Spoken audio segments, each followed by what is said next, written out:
Hi guys, I'm Kasha. Welcome to our coffee times to talk about horror.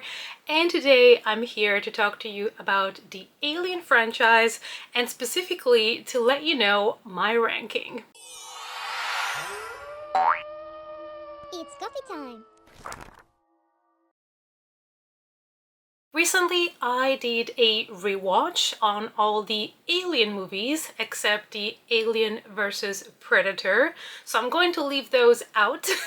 But I did this rewatch in preparation for Alien Romulus, which was a movie that I was highly anticipating.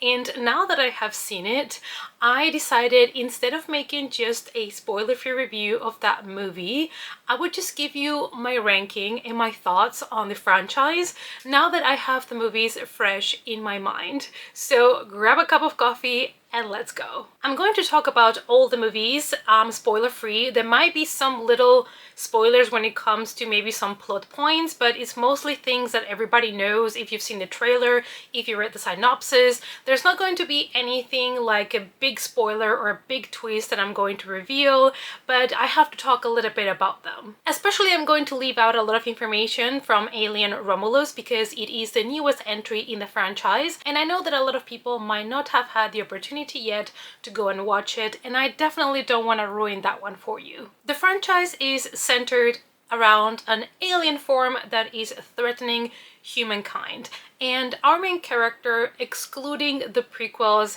and the newest release, has been Ellen Ripley, and she was one of the characters that was so charismatic that kind of also made this franchise what it is, like her and obviously the alien. We have Ripley, which is such an interesting, strong character, and we also have a very interesting alien design, and those are the two things that made this franchise what it is today, and those are the two things that definitely were in the original and made it such a success. The Alien was inspired obviously by H.R. Giger's work, and I've always been really fascinated by his work. The way the alien works is the following. We have an alien egg that turns into a face hugger. The face hugger needs a host, and then we get the chest burster, and in a matter of hours it turns into the xenomorph.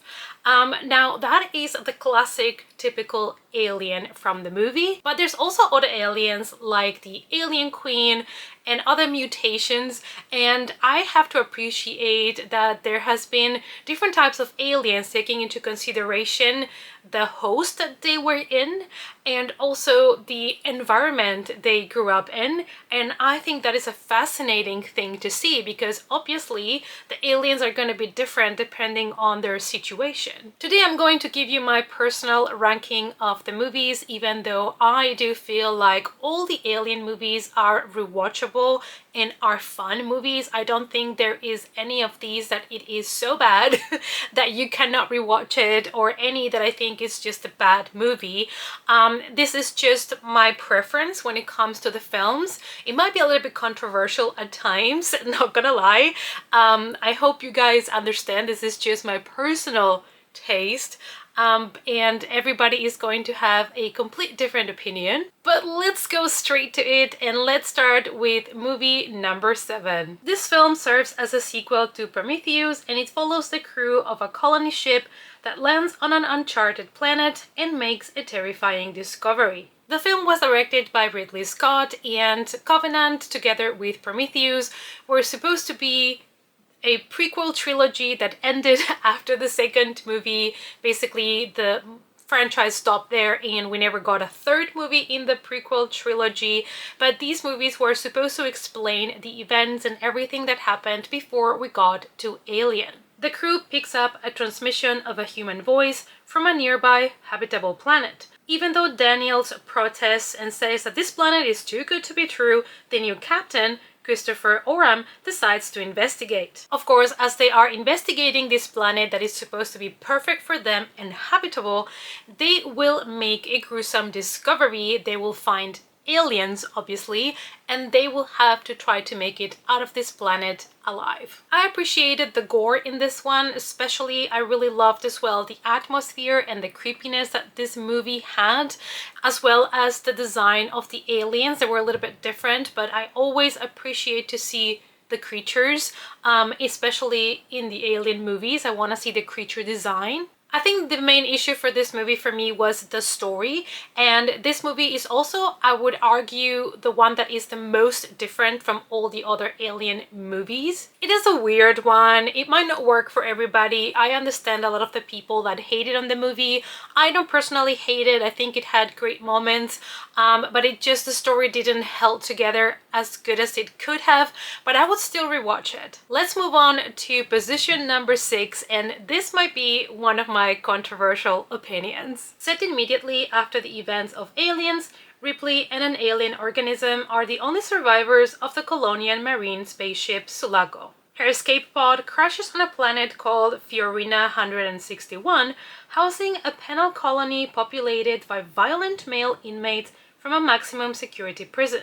Directed by David Fincher, this one stars Sigourney Weaver as she reprises her role as Ellen Ripley in the third installment of the franchise. Even though this movie does have a compelling story, and I did enjoy the idea of putting someone like Ripley as the only female in an all-male prison full of potentially violent inmates, and it does have some of the most iconic scenes of the franchise, like when we see Ripley's face and the xenomorph coming really close to her face. It also has very dark moments, or some of the darkest moments in the franchise, especially when Ripley herself is assaulted by other inmates. The cinematography is good and it has some good design, but I feel like the thrills and the shocks and the creepiness is gone from this movie. The premise is very interesting, but some of the decisions that Ripley made and also this kind of religious group between the inmates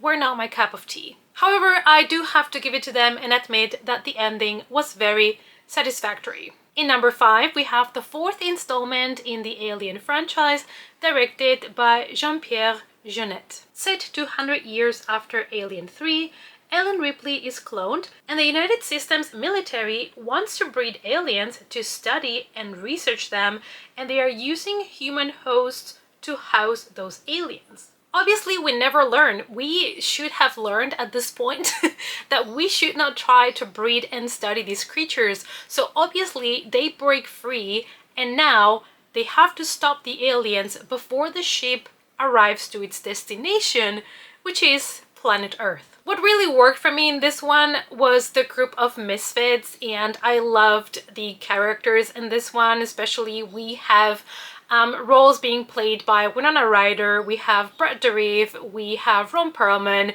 and I really enjoy the characters. Plus, I do feel this movie did a good job with the creepiness and also building up the tension. The action in this one is quite intense, but it makes sense because we do have this group of misfits that you don't know if you can trust or not.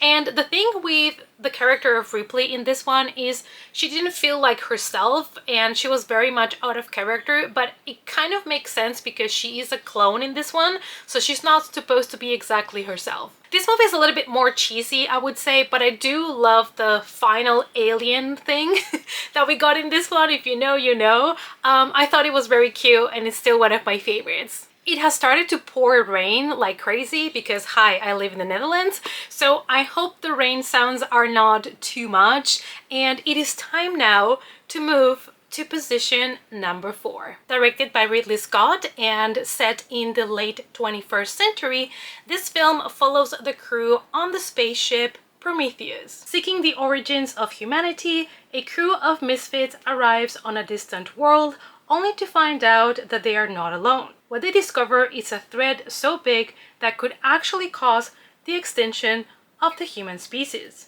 This is the first movie in the prequel trilogy that was obviously cancelled after Covenant, and in my opinion, this is actually the Alien movie that feels the most sci-fi movie from all of them. The reason why I really enjoyed this one, even though it does have great characters and a great story, is that we got to learn so much about the lore and everything behind what the Alien franchise is. And I am a sucker for learning all of the lore.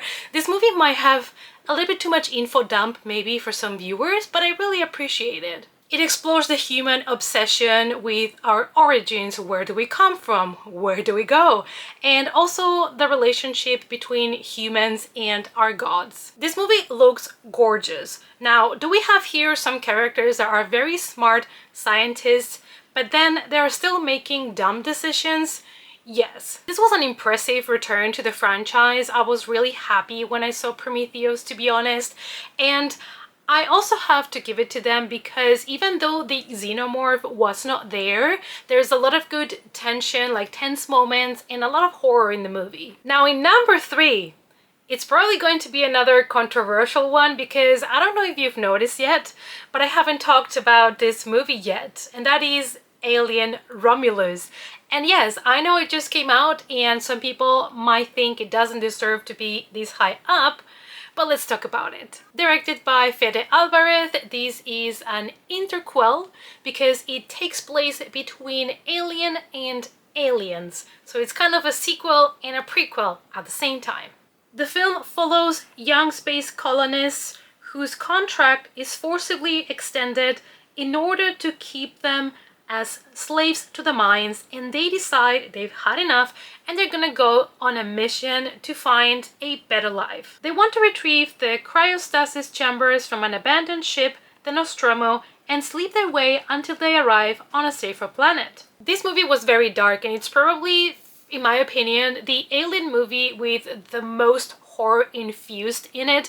There is different layers to horror in this movie. You can see even different almost subgenres of horror in the same movie, and I was so pleased about that, and I think that's also part of why I bumped it up to my top 3, because the last 20 minutes of this movie were bonkers, but the type of bonkers that I absolutely eat up, love, and adore. It was horror, it was horrifying, and I gotta give it to this movie. It's now on my top 3 of the Alien franchise. Romulus is bringing fans something that they have been wanting, which is kind of returning to Alien and Aliens.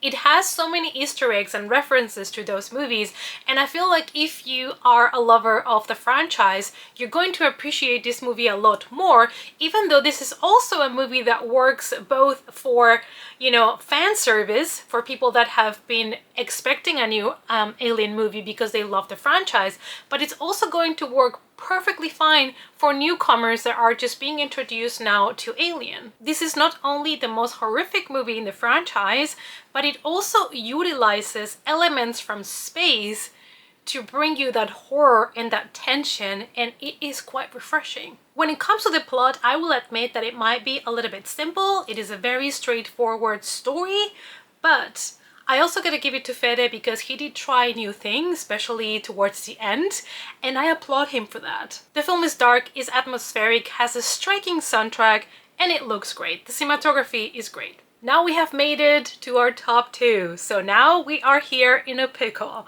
And I guess you want to know which one is my top 1. But first, we gotta talk about the movie that I have placed in second position. Directed by Ridley Scott, we have the original, the one that started it all. The crew of a spacecraft, Nostromo, intercepts a distress signal from a planet and set out to investigate, following protocol. However, to their horror, they find some eggs and are attacked by an alien, which later invades their ship, and they have to find a way to end this creature that they have never encountered before. This movie's strong suit is the slow burning pacing, the conversations, the tension that this movie achieves and manages to keep going, and also the characters. The characters are so good in this film, and there is also a very epic scene, which is probably the only scene that actually has blood in it, and that is the chest bursting scene. And the crew didn't know exactly what was going to happen. The director told them they had to react to something that was going to happen, but they never knew exactly what to expect. So they did not expect the chest burster, they did not expect all the blood and gore, and I think you can tell by the reactions in their faces when you watch the movie, or hopefully you rewatch it because you've seen it before, pay attention to their faces. And apart from that kind of explosive and shocking scene, the rest is very mild when it comes to the blood and the horror, but there is such good tension building, and the soundtrack really helps a lot to maintain the tension. The first movie, of course, also introduced us to Ripley as this badass main character with so much personality, and we all fell in love with her. She had to learn very quickly, she had to adapt in order to survive, and the visuals in this movie are very dark. There is minimal lighting,